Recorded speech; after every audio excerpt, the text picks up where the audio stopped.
scriptures, yeah? Right. This is the blasphemy of them that say they are Jews, but they do lie.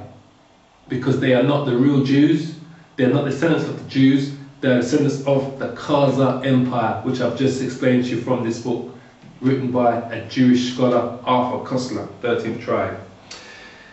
The obvious question to anyone who truly understands the message that this book has conveyed so far: what about the people who live in Israel and claim to be Jews today? According to the answer that the Bible provides us, it is impossible for the people who presently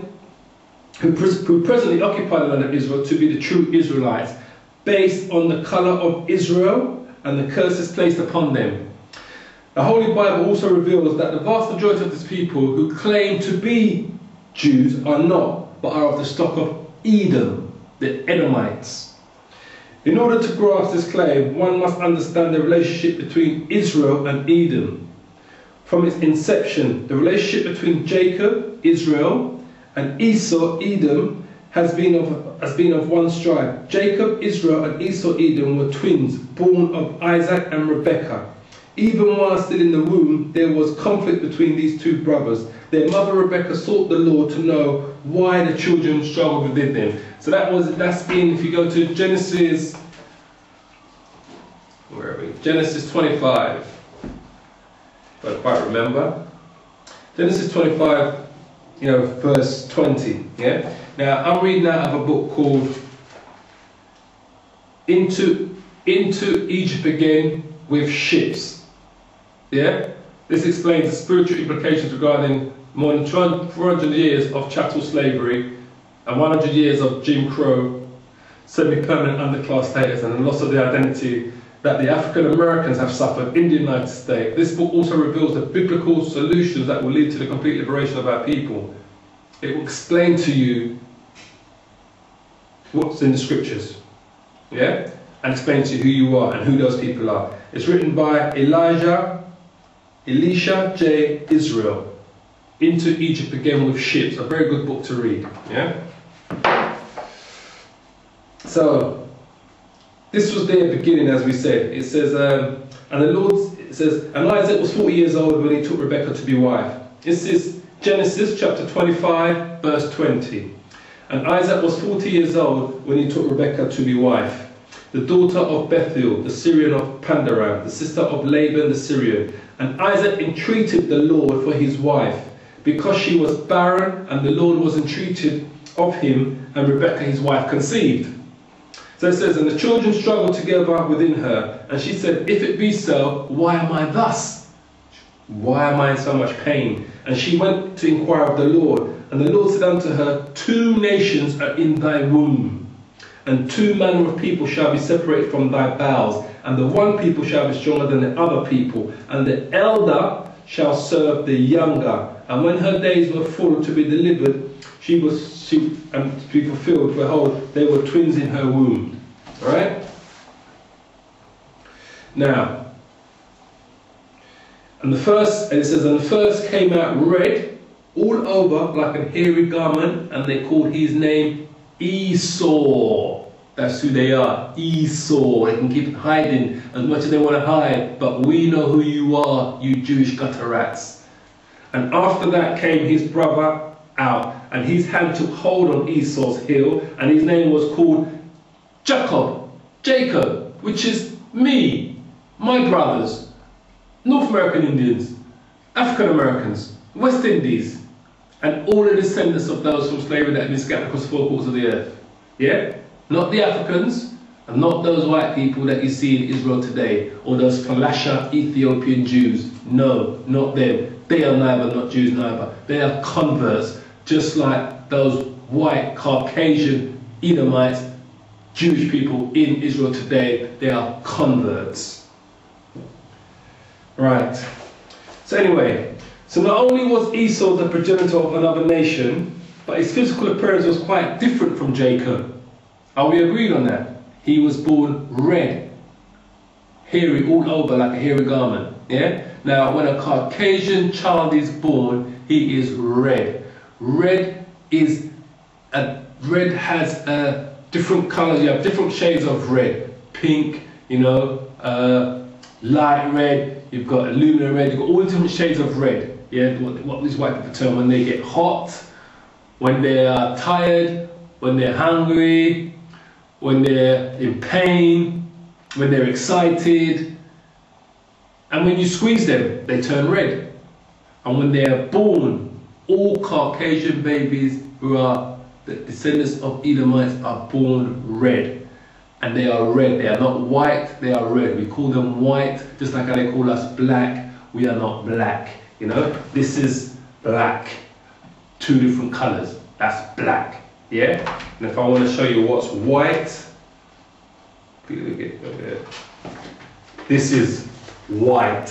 I don't know any white person that's this colour. None. Not in the 46 years that I've been on this planet Earth. None. Right, so this is not only was Esau the progenitor of another nation, but his physical appearance was quite different from Jacob. Esau was red all over, while Jacob was what we would consider as to be black. One day when Esau, who we know today as Edom, which are the Edomites, had returned from the fields hungry, he asked his brother Jacob, Israel, for some of the red pottage that he was cooking at the time. For this pottage, Jacob requested that his brother sell him his birthright. Esau was the firstborn and entitled to the blessings of as the eldest son. Nevertheless, Esau agreed to the terms of the deal and despised his birthright, because he despised his birthright, because he looked different. He saw the people in the surrounding little villages and in his community, and they were all black people. And he was the one red person running around. There goes Esau, there goes Esau, there goes Esau, because he could stand out from a mile. So nevertheless, Esau agreed to the terms of the deal and despised his birthright by selling it for a mere morsel of meat. As you know, the white man will sell his mother to get what he wants. Yeah?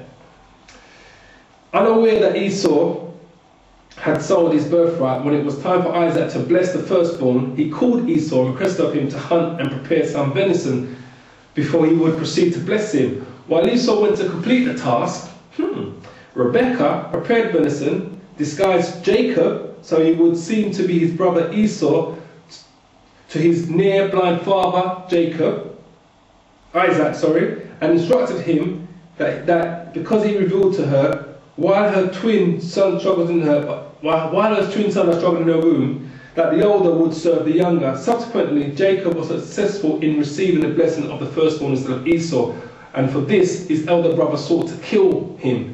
After Isaac's death, Israel was sent by his mother to her brother Laban. Ultimately, the Israelites spent 430 years as slaves in Egypt. Yeah? So Jacob, which means to supplant, he supplanted his father and even his brother by getting his birthright and then pretending to be Esau to get the blessing. But that's how it was meant to be. If the Lord did not want Jacob to get the blessing, it would have never happened. Esau was never meant to get the blessing, because Esau, the Edomites, were born to play a role on this earth, and that is the physical counterpart to Satan, the devil, the deceiver. They are the biggest deceivers on the planet Earth today, the Edomites, the Caucasians. So the Lord had from the beginning had a role that this nation was going to play. So it was meant to happen. Jacob was meant to supplant Esau and his father to receive the blessing as the Most High had required it. So when Israel was delivered from captivity from Egypt, which are the Israelites, Moses sent messages to the king of Edom, Israel's brother, and asked that they be allowed to pass through the land of Edom. Esau refused his brother and even threatened war against him. So, Esau refused to give his brother safe passage through. So we can go to, where are we? We're going to go to Numbers chapter 20 verse 17. Yeah? Numbers chapter 20 verse 17.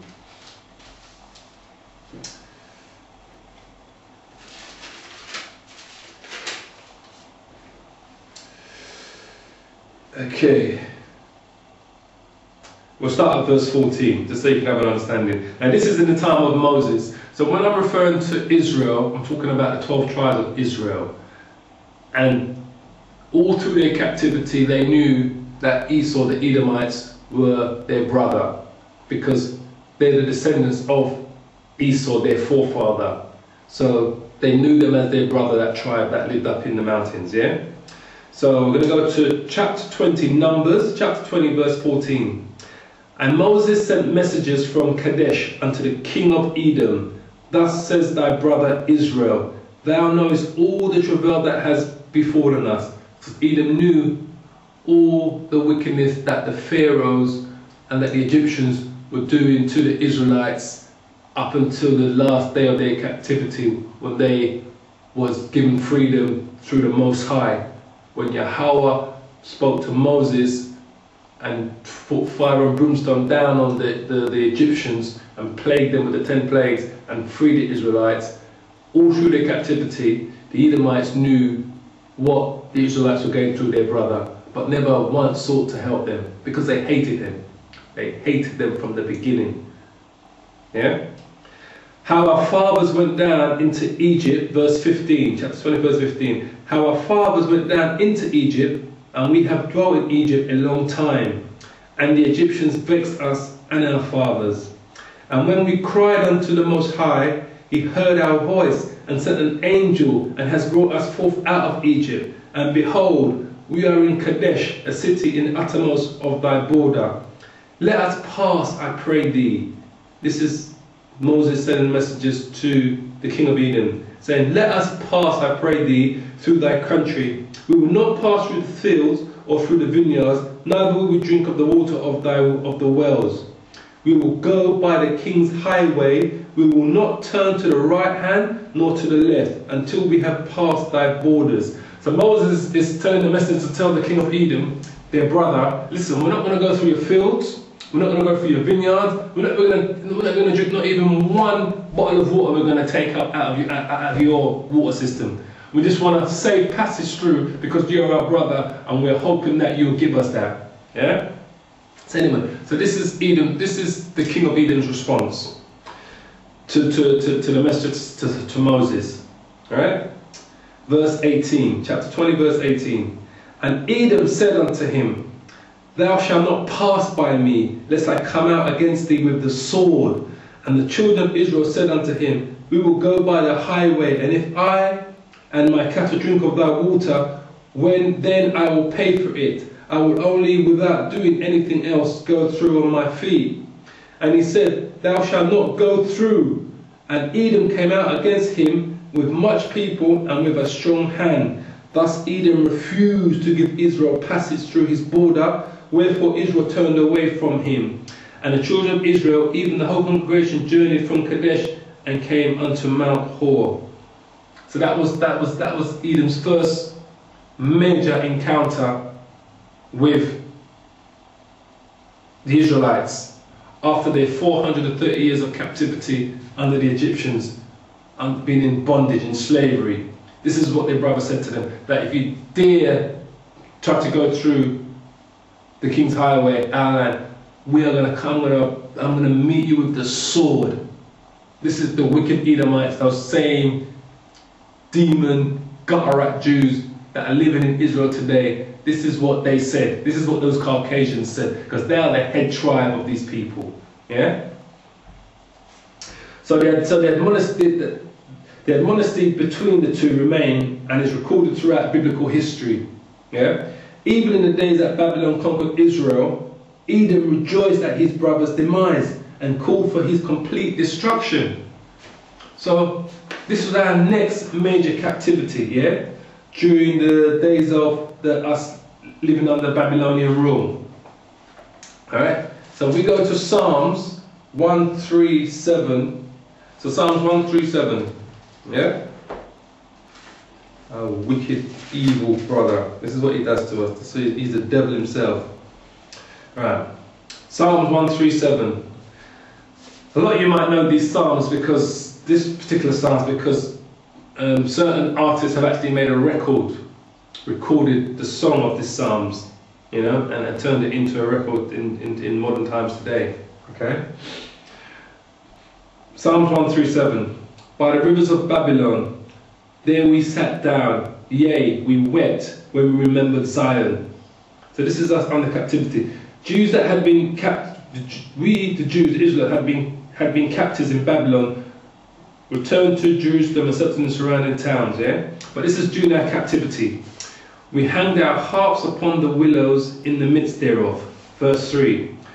For there they that carried us away captive required of us a song, and they that wasted us required of us mirth. Mirth is laughter. You know, same thing what they require of you today. They want you to sing. These Edomites want you to sing and entertain them, and be their comedians and give them joke and be what they call the damn fool man for them. Yeah, nothing's changed. Saying, sing us one of the songs of Zion. How shall we sing the Lord's song in a strange land? Because we're in a strange land. We were in a strange land then, when we was in Babylon. We're in a strange land now, living in Babylon, which is modern day America. Strange land.